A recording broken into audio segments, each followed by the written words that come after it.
Antes de conceder a palavra, só um minuto. Antes de conceder a palavra ao senhor André Garcia, que está aqui, a quem eu desde já mais uma vez agradeço o comparecimento, eu só queria mais uma vez aqui fazer a minha manifestação da forma como o Supremo Tribunal vem se manifestando com relação aos trabalhos da CPI do crime organizado.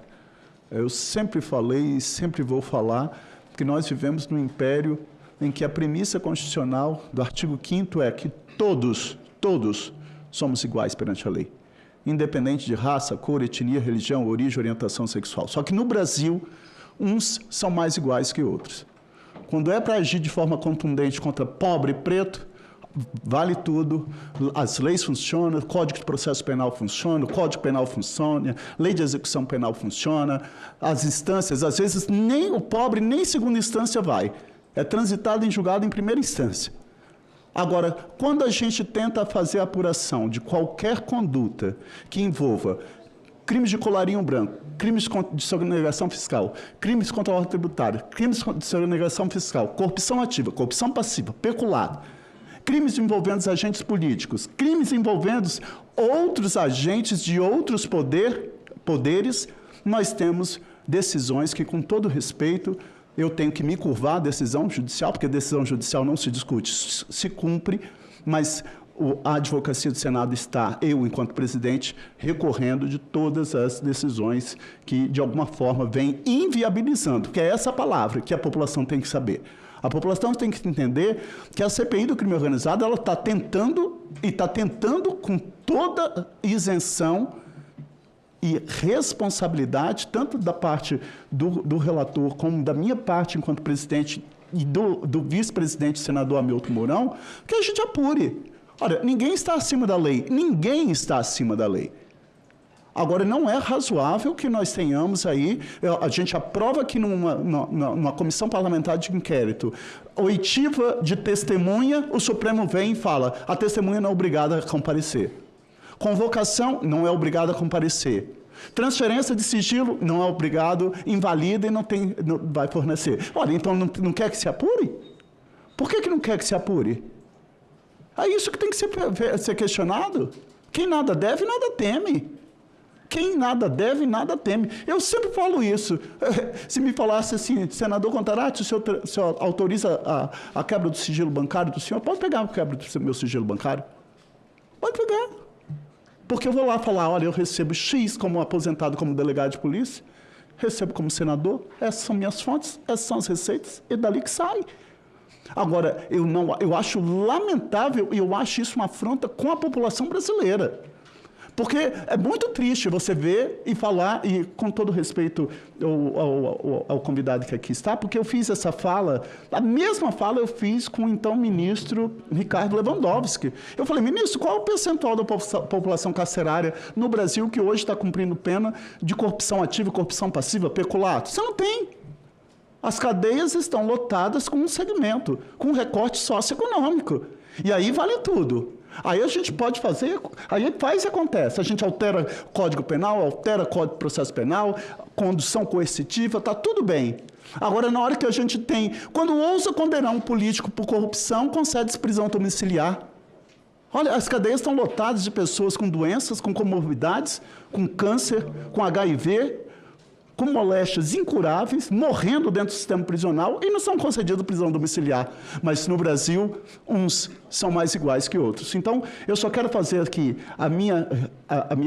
o meu repúdio a qualquer decisão, com todo respeito, porque se eu não puder manifestar a minha contrariedade com relação a essas decisões que vêm viabilizando o trabalho da CPI, não há razão de ser, nós temos dentro de um amparo previsto na Constituição Federal, que é a CPI um instrumento de minoria, e que nós temos aqui quantos senadores e senadoras de diversos espectros políticos partidários e que querem apurar.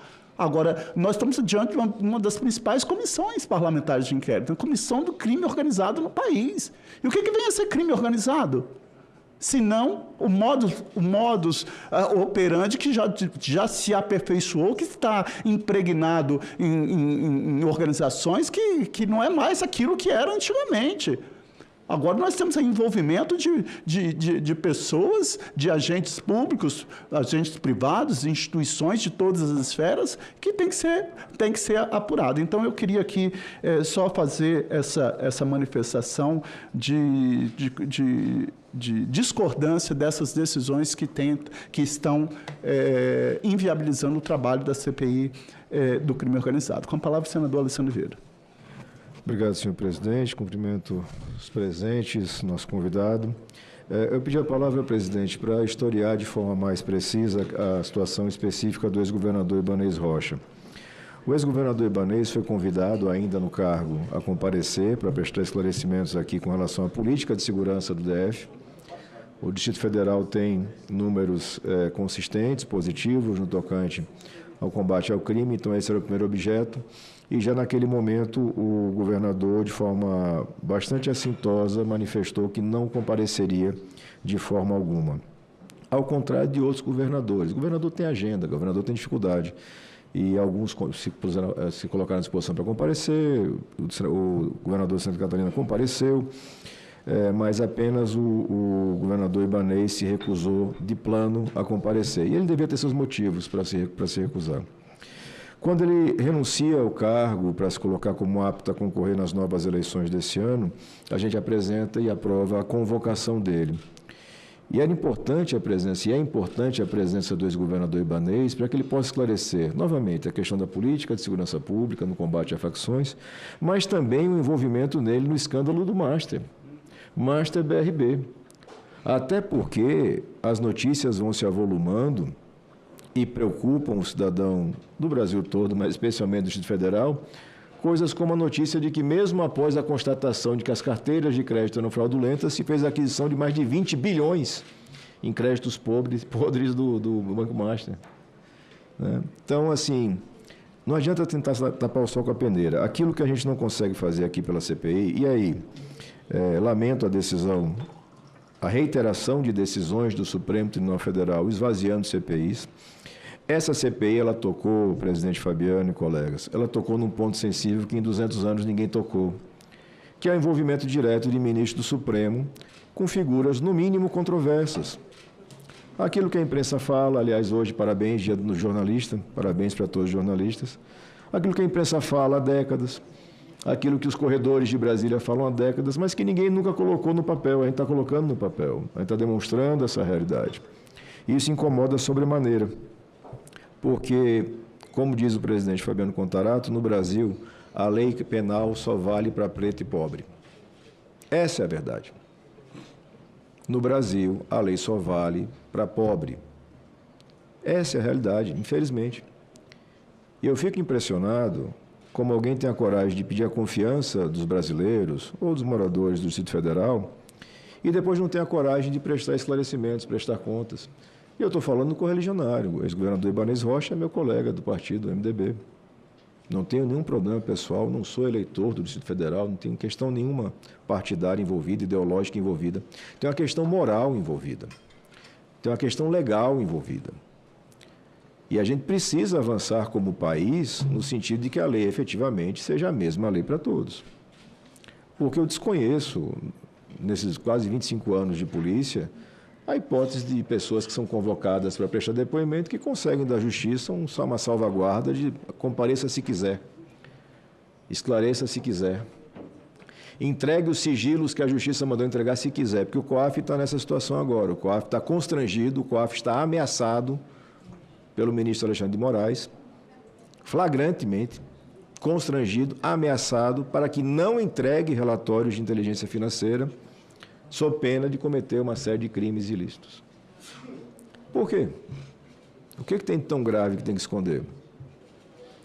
São os voos nos aviões do Borcaro? Não dá mais para esconder, a CPI já mostrou.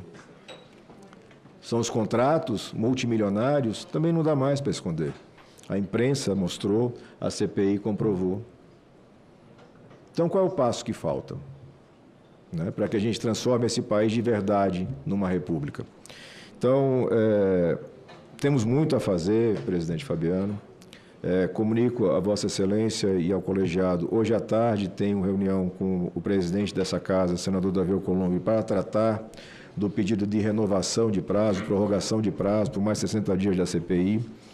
Historio, para quem nos acompanha, como é que se dá o processo de prorrogação de CPIs. O regimento da Casa é claro. Se você tem um requerimento subscrito pelo número suficiente de senadores, a prorrogação é automática. Basta que se faça a publicação do requerimento. É isso que está escrito textualmente, literalmente. Mas para que ocorra a publicação, é preciso que o presidente da Casa despache para a publicação. Esse ato não foi realizado ainda pelo presidente Davi. Teremos essa reunião hoje, 14h30, para tratar desse tema, para que a gente saiba se teremos a prorrogação ou se a CPI será encerrada na próxima semana. Se for encerrada na próxima semana, garanto aos senhores e às senhoras, será encerrada com relatório completo, apresentando os fatos que podemos apurar, atribuindo responsabilidades e apresentando indiciamentos. Porque ninguém aqui veio para se omitir, nem veio para brincar em Brasília. Muito menos para fazer parte de quadrilha ao bando, muito menos para ter conluio com organização criminosa, como tantos o fazem. Se tivermos mais prazo, melhor ainda, vamos aprofundar mais ainda os trabalhos, vamos mostrar com mais clareza ainda essa radiografia de quão grave é a infiltração do crime organizado no poder público brasileiro. Fala, galera da Folha TV, não se esquece de se inscrever aqui no nosso canal para assistir programas como Folha Notícias Manhã, Folha Notícias Noite, o nosso Folha Entrevista e o nosso Barzinho das Meninas. Muitas coisas bacanas a gente acompanha por aqui e a gente precisa muito, muito do apoio de vocês para nosso trabalho jornalístico, investigativo, de curadoria de conteúdo, com vocês ajudando no nosso Pix, folhademocrata@gmail.com, ou mandando superchats, valeu demais, e os recursos financeiros, tornando-se membro do nosso canal, no nosso curso de jornalismo básico, para você ficar muito bem informado a respeito de tudo. Queridos e queridas, muito obrigado pela presença de todos vocês, vida longa e próspera. Cuidem-se, cuidem dos seus, e não esquece de se inscrever aqui na Folha TV. Até mais!